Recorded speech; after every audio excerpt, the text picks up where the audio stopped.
Hi everybody, Dacob here. Welcome back to the Fashion Bunker. We're going to talk Gucci today. Alessandro Michele's ad campaign in form of a video, approximately 1 minute 30 seconds to 2 minutes, a video ad campaign for fall-winter 2017-2018.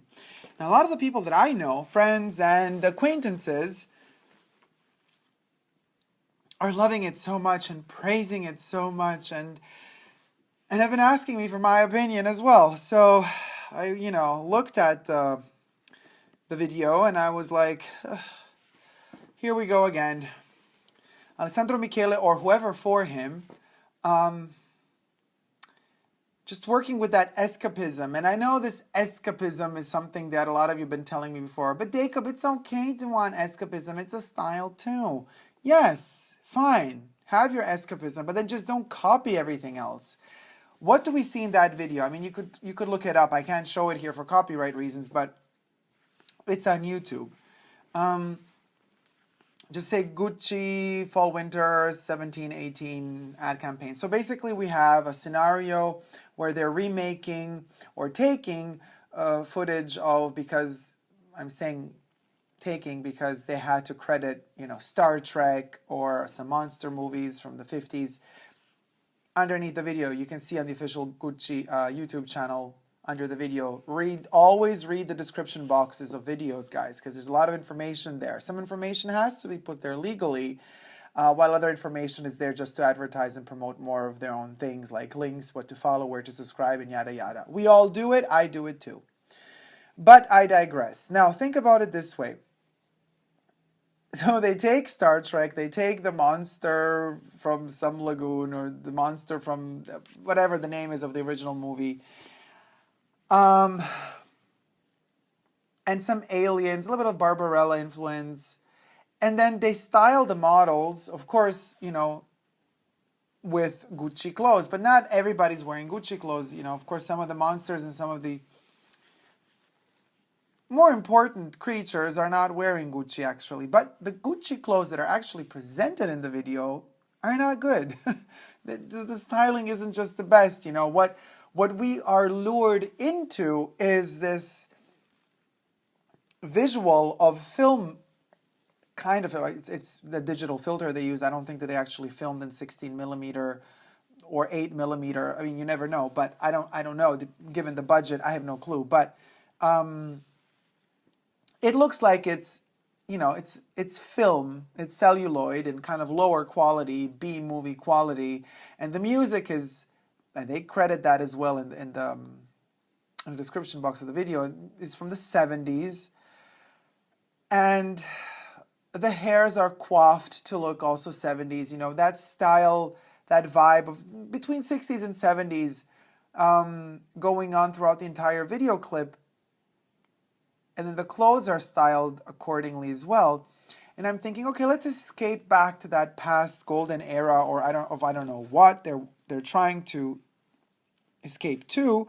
But I'm thinking to myself, okay, so I'm waiting as the clip is going on. Where's the innovation? What's new here? All right, fine. If you're going to use old school material, if you're going to reference old material, if you're going to use music that's already existed, if you're going to use scenes that have already been shot, what are you adding to them? It's 2017. What are you contributing to something that's already perfect, that's already been done, that's already been experimented and experienced? What's the new stuff you're adding to it? Where's the transformation? Because unless you're not creating something completely new, that at least to you as an artist appears to be completely new. Because we always say, and it's a negative tendency I know to say, like, oh, everything has already been done before. I don't think everything has been done before. Not everything has been done before because time hasn't ended yet. We don't know what's in the future. How can we be so arrogant to think that we know that everything has been already done? We don't know that. How can you know that? Did you travel from the future back to the past to let me know that? Oh, you didn't? Then shut up. So, but if you're going to use the past and you're just going to keep it one-to-one as it is, and then you're going to add your clothes, which, mind you, all of the people that I have spoken to that have now had enough time to experiment with, experience, and try out the Gucci clothes from the past couple of seasons, they all state that the quality isn't good. The materials aren't, where we're talking, there's synthetics, there's acrylics and everything. Everything is meh,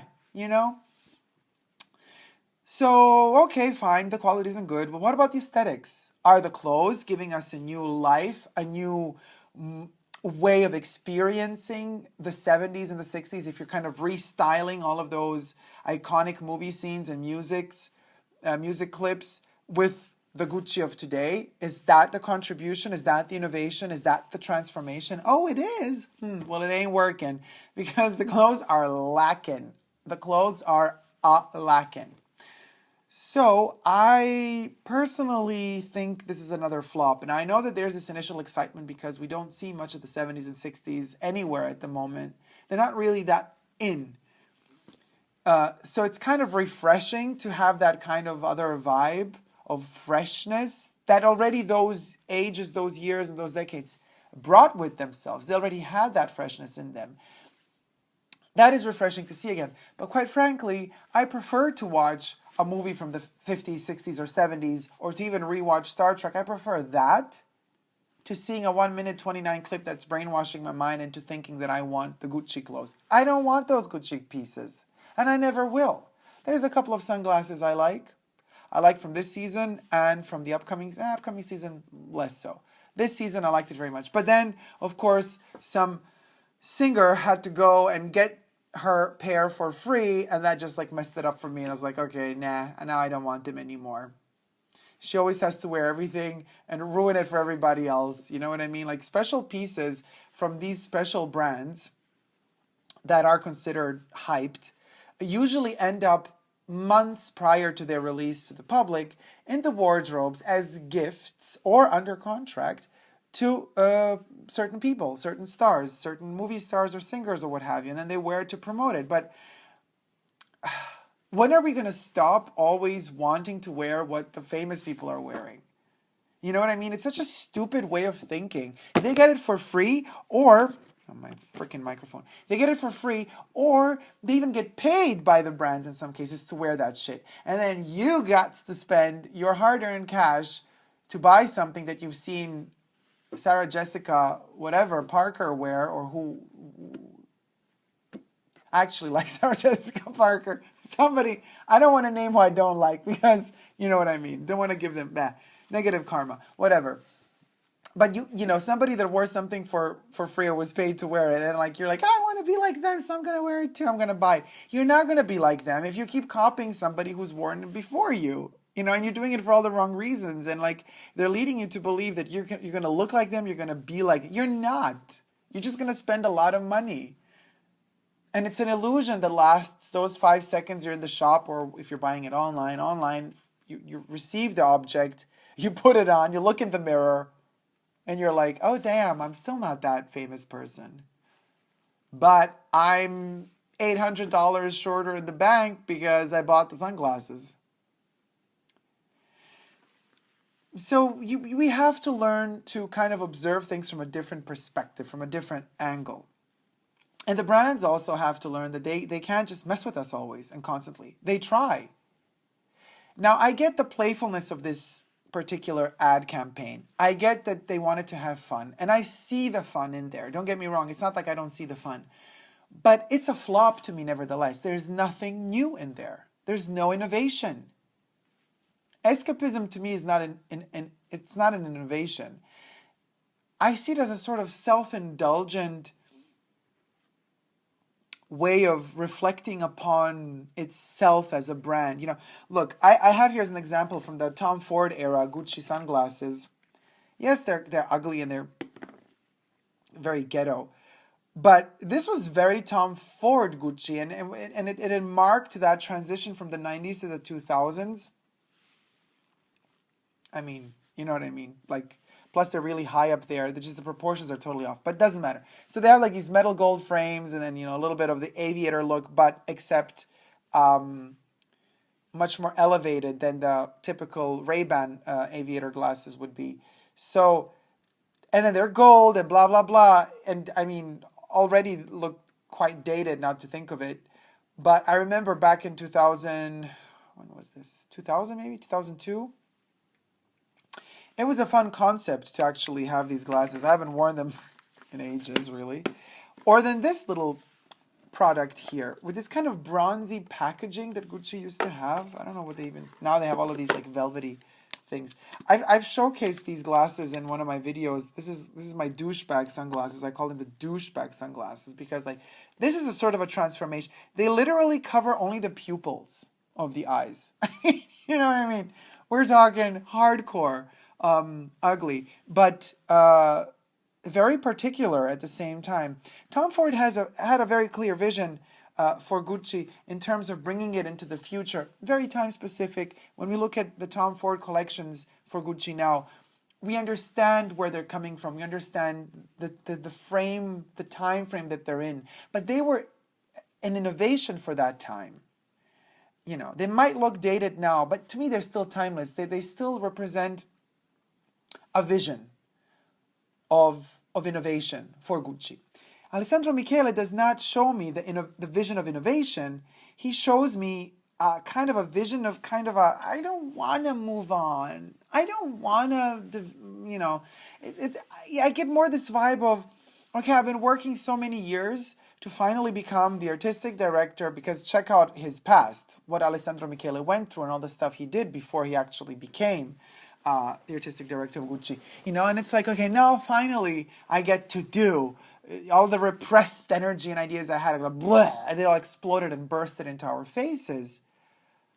But I have more the feeling of kind of a child that has finally gained access to certain toys and is now experimenting with them. Or like a child that lost all his toys and then finally got the money to repurchase them one day and is now reliving a childhood, but isn't kind of noticing that there's a transformation that should happen there. There should be some sort of innovation there. There should be some sort of growth. I don't see that. Now, I know it's tantalizing to look at the video clip without being at all analytical, and you're like, oh, it's just fun, whatever, let it be fun. Yeah, I love fun too, but I don't like when I feel tricked. You know, and this feels to me lazy. Even though they spend time filming it and trying to get that tone, that vibe, it's still lazy. It's still a copycat thing, and there's nothing new about it. So there you have it, guys. I hope you liked this video. But I am sure, whether you liked it or not, you're going to leave your comments in the comment section down below, because, I mean, I'm sure all of you by now have seen this video clip, and if you have in the ad campaign, the video ad, and if you haven't, just check it out. It's on YouTube. It's available for free to watch, and then let me know what you thought about it. And if you like this video, please do thumb it up. If you haven't, oh well. And if you haven't yet but do wish to, please consider subscribing to my channel here on YouTube. I'm also on Instagram, Facebook, and Twitter. So we are shrewd, we are clever, and we see through all the gimmicks and all the tricks that they try to throw at us, and we stay poised and composed because we never give up on love. Love you guys. See you soon. Take care. Bye.